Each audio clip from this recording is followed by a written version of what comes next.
નમસ્કાર વિદ્યાર્થી મિત્રો, શ્રી એમડી કર્ણાવત હાઈસ્કૂલ પાલનપુર સંચાલિત યુટ્યુબ ચેનલ પર હું ભાવેશ પ્રજાપતિ આપનું હાર્દિક સ્વાગત કરું છું. આજે આપણે ધોરણ 12 પ્રકરણ 8 માનવ સ્વાસ્થ્ય અને રોગો માં લેક્ચર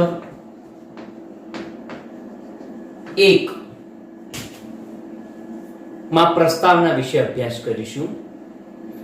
તો સ્વાસ્થ્યને લાંબા સમયથી શરીર અને મનની એવી સ્થિતિ માનવામાં આવતી હતી કે જેમાં દેહના કેટલાક વાત, પિત્ત અને કફ જેવા દોષોનું સંતુલન જળવાઈ રહેતું હતું.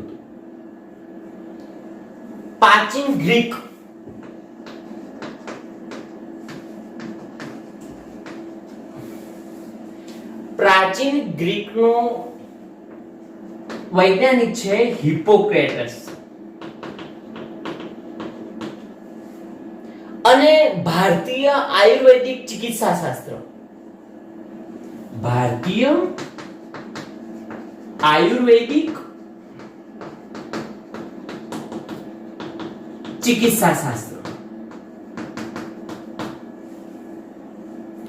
એ પણ આ જ વાતમાં માનતું હતું. એવું માનવામાં આવતું હતું કે જે કાળું પિત્ત ધરાવે છે,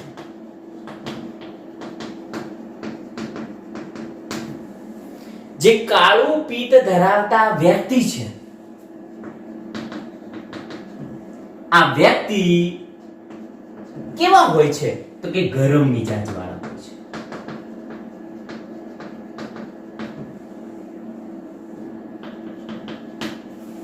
અને આવી વ્યક્તિને શું રહેતો તો મિત્રો? તો કે તાવ રહેતો.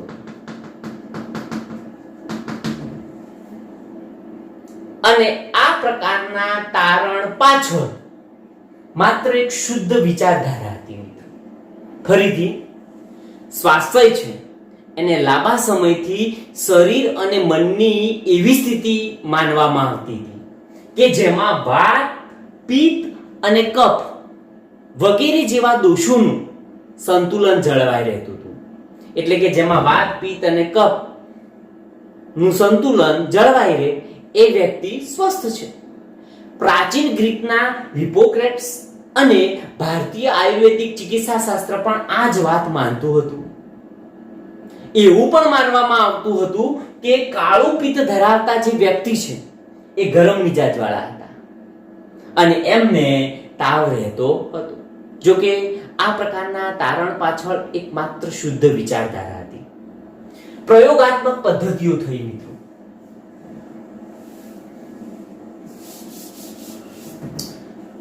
આજે પદ્ધતિ દ્વારા વિલિયમ હાર્વે પ્રયોગાત્મક પદ્ધતિઓ દ્વારા વિલિયમ હાર્વે રુધિર પરિવહનની શોધ કરી મિત્રો.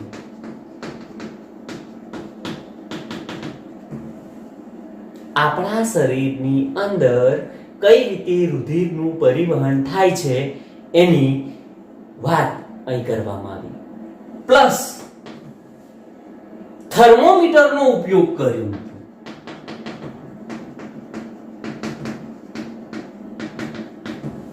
અને થર્મોમીટરના ઉપયોગ દ્વારા એમને નિર્દેશિત કર્યું. એમને એટલે કોને મિત્રો? William Harvey. શું નિર્દેશિત કર્યું? કે જે કાળું પિત્ત ધરાવતા વ્યક્તિ હતા,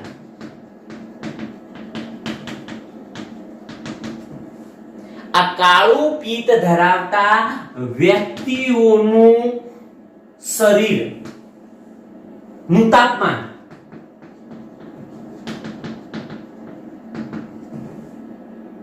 સામાન્ય હતું.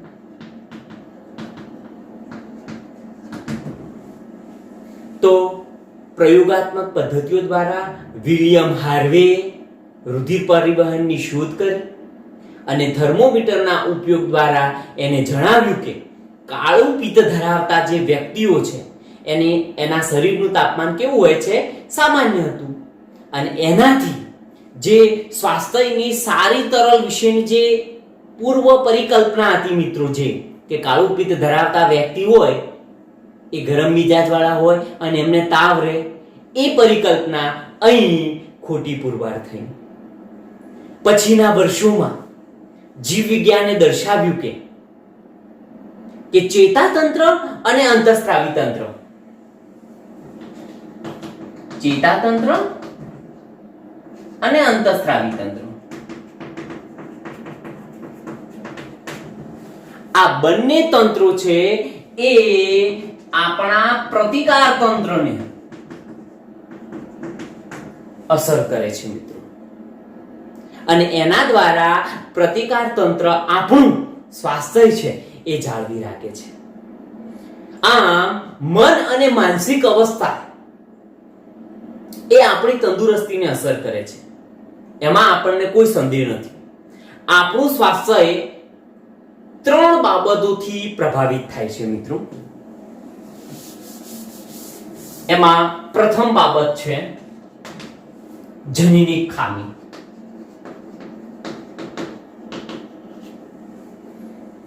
તો ખામીયુક્ત બાળકનો જન્મ થાય છે અને આ ખામીઓની અસરો જે બાળકને જન્મથી એના માતા પિતા પાસેથી મિત્રો વારસામાં મળે છે તેને જનીનિક ખામી કહે છે. બીજી લાક્ષણિકતા છે ચેપ, ઇન્ફેક્શન. અને ત્રીજી લાક્ષણિકતા છે જીવન શૈલી. તો આપણી જીવનશૈલી કે જેમાં ખોરાક જે આપણે ખાઈએ છીએ, પાણી જે આપણે પીએ છીએ, આરામ અને વ્યાયામ કે જે આપણે આપણા શરીરને આપીએ છીએ, આદતો કે જે આપણે ધરાવીએ છીએ, અથવા તો મિત્રો એનો અભાવ. તો આપણે સ્વાસ્થ્ય શબ્દ સમજવાનો પહેલો પ્રયત્ન કરીએ મિત્રો કે સ્વાસ્થ્ય શબ્દ શું છે. તો સ્વાસ્થ્ય શબ્દ લોકો દ્વારા વારંવાર વપરાય છે. આમ સ્વાસ્થ્ય શબ્દ એટલે રોગની અનુપસ્થિતિ.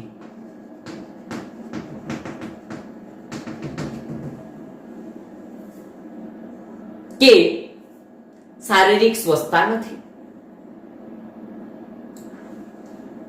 સ્વાસ્થ્ય શબ્દ છે મિત્રો, એને 3 અર્થમાં લઈ શકાય. એક શારીરિક, 2 માનસિક અને 3 સામાજિક. તો મિત્રો એને સંપૂર્ણપણે 3 અર્થમાં લઈ શકાય: શારીરિક, માનસિક અને સામાજિક. જ્યારે હવે પ્રશ્ન થાય કે શા માટે સ્વસ્થ હોવું જરૂરી છે? તો મિત્રો જ્યારે લોકો સ્વસ્થ હોય ત્યારે વધુ સક્ષમતાથી કામ કરી શકે છે, જેના કારણે ઉત્પાદકતામાં વધારો થાય અને આર્થિક સમૃદ્ધિમાં વધારો થાય. સ્વાસ્થ્ય એ આપણું આયુષ્ય વધારે છે, તેમજ જે શિશુ છે, બાળકો અને માતા છે એના મૃત્યુ દરમાં ઘટાડો કરે છે.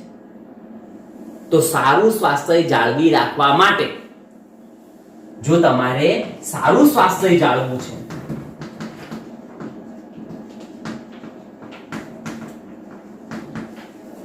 ત્રણ બાબતોને અનુસરવું. એક, સંતુલિત આહાર લો. 2, વ્યક્તિગત સ્વચ્છતા.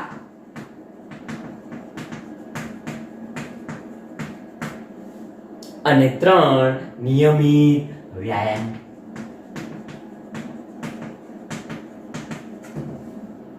તો સારું સ્વાસ્થ્ય જાળવી રાખવા માટે સંતુલિત આહાર, વ્યક્તિગત સ્વચ્છતા અને નિયમિત વ્યાયામ ખૂબ અગત્યના છે મિત્રો.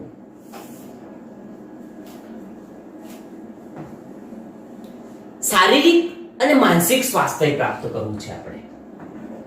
શારીરિક અને માનસિક. જો શારીરિક અને માનસિક સ્વાસ્થ્ય કરવા માટે આપણે યોગનો અભ્યાસ કરવો જોઈએ. તો શારીરિક અને માનસિક સ્વાસ્થ્ય પ્રાપ્ત કરવા માટે પ્રાચીન કાળથી યોગનો અભ્યાસ છે એ કરાય છે. તો એમાં શું કરવામાં આવે? તો યોગની અંદર એક કે રોગો પ્રત્યે પહેલા તો જાગૃતિ લાવો.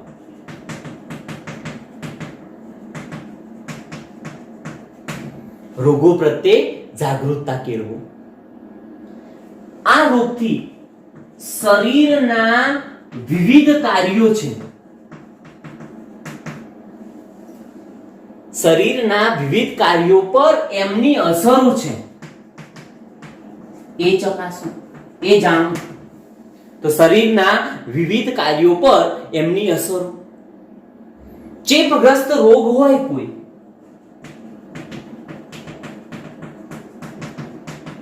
સામે રસીકરણ વિશે જાણકારી મેળવો.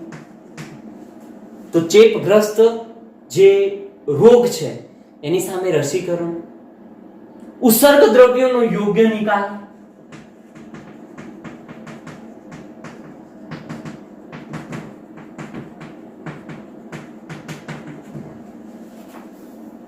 વાહકોનું નિયંત્રણ,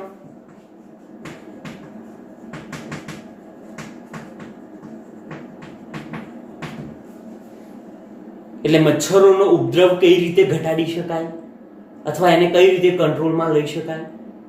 આરોગ્યપ્રદ ખોરાક લો.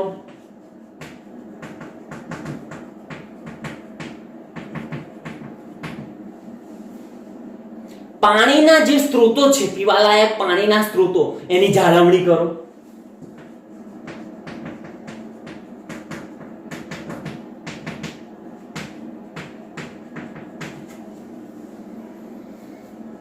તો રોગો પ્રત્યે જાગૃતિ, શરીરના વિવિધ કાર્યો પર એની અસરો, ચેપગ્રસ્ત રોગો સામે રસીકરણ, ઉત્સર્ગ દ્રવ્યોનો યોગ્ય નિકાલ, વાહકોનું નિયંત્રણ, આરોગ્યપ્રદ ખોરાક અને પાણીના સ્ત્રોતોની જાળવણી વગેરે સારું સ્વાસ્થ્ય મેળવવા માટે અત્યંત જરૂરી છે મિત્રો.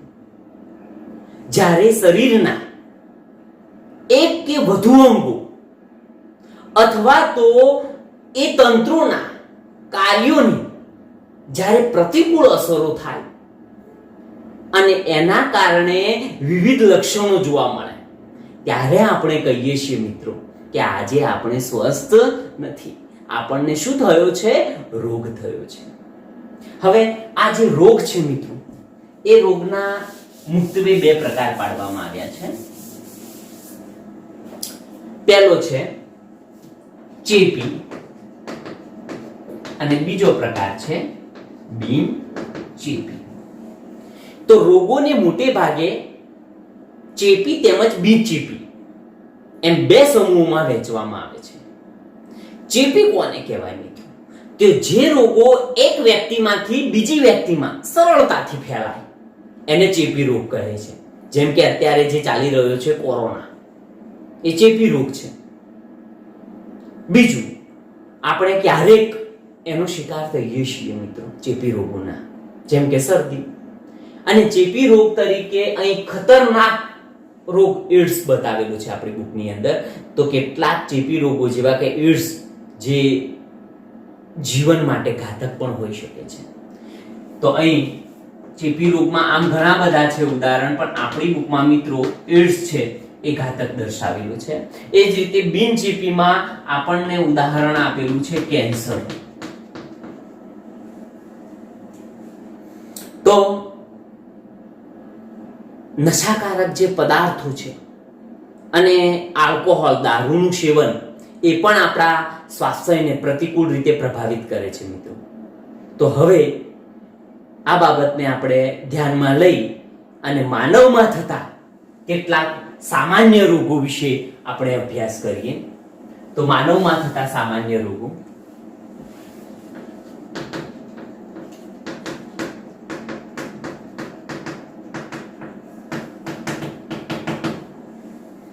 તો મનુષ્યમાં રોગો સર્જવા માટે અનેક સજીવો જવાબદાર છે. જેમાં આપણે જાણીએ જ છીએ મિત્રો, જેમાં બેક્ટેરિયાથી થતા હોય છે, વાયરસથી પણ કેટલાક રોગો ફેલાતા હોય છે, ફૂગ દ્વારા, પ્રજીવ અને કૃમિ વગેરે જવાબદાર છે. આવા રોગકારક જે સજીવો છે આ બધા જ રોગ પ્રેરક સજીવો છે મિત્રો. અને આવા રોગ પ્રેરક સજીવો કે જેને આપણે રોગકારકો કહે છે, અંગ્રેજીમાં અહીં પેથોજેન્સ એવો વર્ડ લખેલો છે, પેથોજેન્સ કહેવાય છે.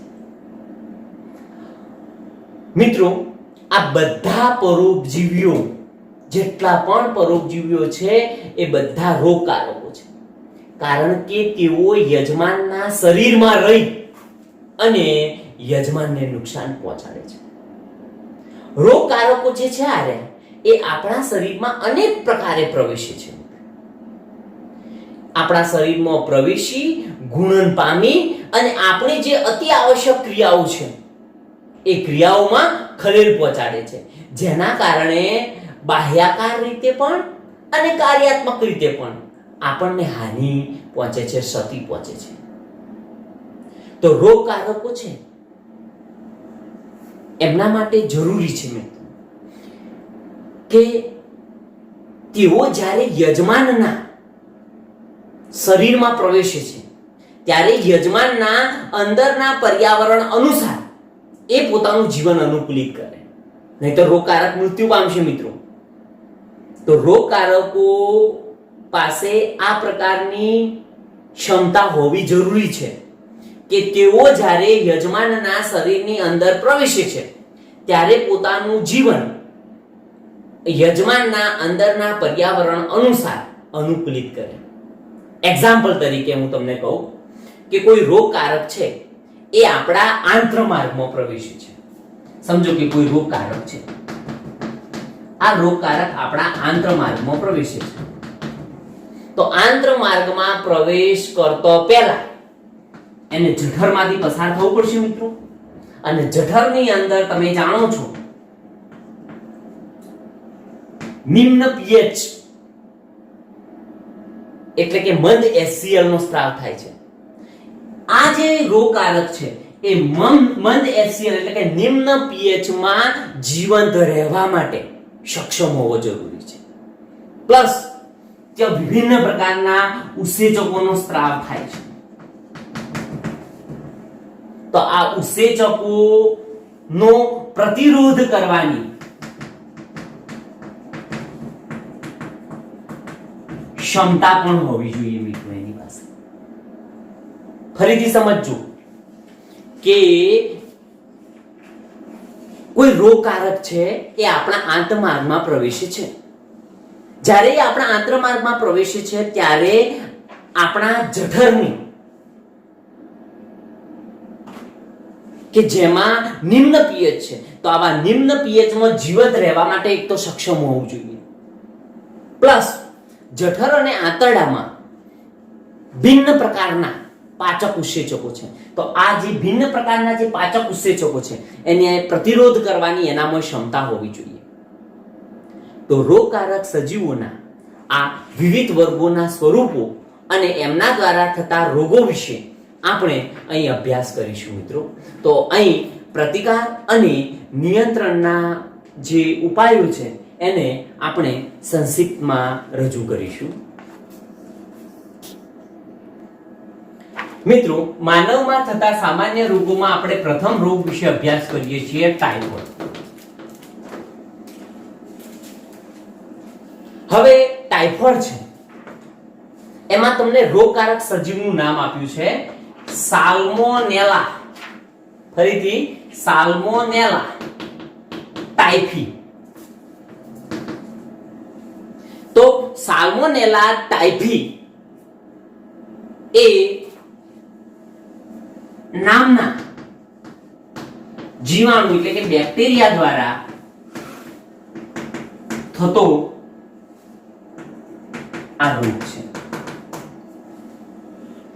તો સાલ્મોનેલા ટાઇફી એ એક રોગકારક બેક્ટેરિયા છે જે મનુષ્યમાં ટાઇફોઇડનો રોગ પેરે છે. હવે આ રોગ છે એના થવાના કારણો કયા? તો એ કારણોમાં છે દૂષિત આહાર અથવા દૂષિત પાણી.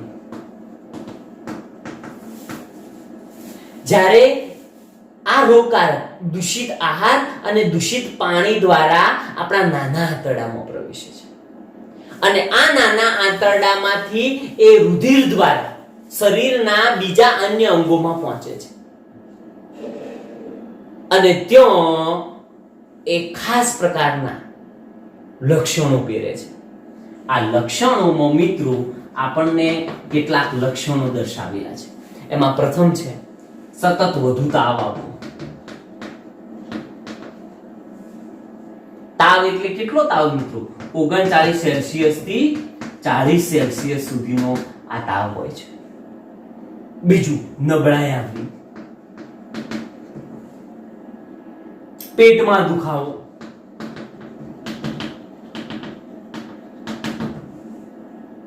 કબજિયાત થવી,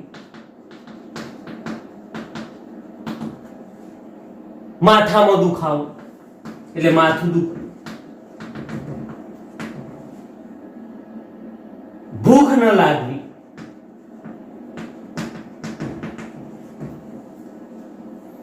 અને તીવ્રતાની સ્થિતિ. જ્યારે આ રોગની તીવ્રતાની સ્થિતિ આવે છે મિત્રો, ત્યારે તીવ્ર સ્થિતિમાં આંતરમાર્ગમાં કાણા પડવા, આંતરડામાં કાણા પડી જાય છે અને ઘણીવાર મૃત્યુનું પણ કારણ બને છે. તો મિત્રો, તમને આ રોગ થયો છે એ કેવી રીતે ખબર પડશે? તો આ માટે આ રોગનું નિદાન કરવામાં આવે છે અને આ નિદાન કરવા માટે વિડાલ કસોટી અથવા વિડાલ ટેસ્ટ છે. આ ટેસ્ટ દ્વારા તમે જાણી શકો છો. મેડિકલ ક્ષેત્રે મિત્રો આપણને ઉત્કૃષ્ટ ઉદાહરણ આપ્યું છે મેરી મેલોન. કોણ હતા મેરી મેલોન કે જેને ટાઇફોઇડ મેરી તરીકે પણ ઓળખવામાં આવે છે?